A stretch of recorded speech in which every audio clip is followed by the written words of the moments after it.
Happy Pride, everybody. Today we are here at the beach in beautiful Da Nang. There is the skyline way in the distance behind me. Beautiful city. I want to talk today about the LGBTQ plus movement, how it relates to communism, and why liberal parties like the DNC and other liberal parties around the world are failing to gain popular support. And it has a lot to do with social consciousness.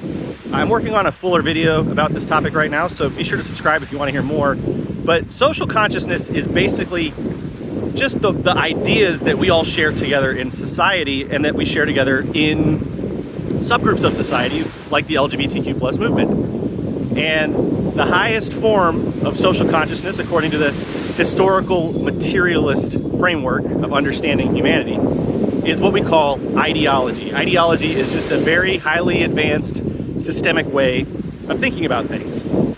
And over the last century, and I'm using the LGBTQ plus movement as an example because as a non-binary person, I'm part of that movement and I feel very comfortable speaking about it. But this applies to all liberation movements, all struggles like that.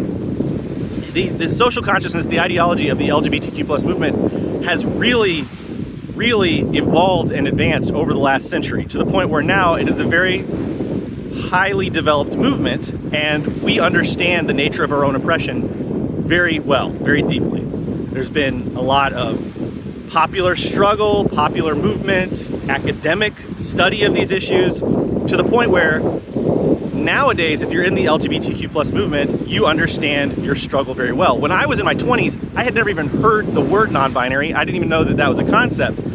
So it wasn't really until relatively recently that ideas like being non-binary really started to sublimate into social consciousness on a really wide scale, at least where I'm from. And now, if you're in the movement, you understand your struggle very deeply, and you're not going to fall for the liberal platitudes that don't truly offer any kind of liberation. Now we understand the ways in which our struggle relates to the systemic problems of things like capitalism better than ever before.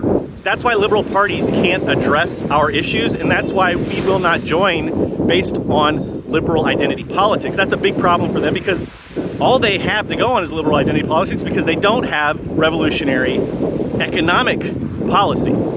So our social consciousness has advanced beyond the liberal social policy. That's why we need to build a class conscious movement, not just for the LGBTQ movement, but for all struggles.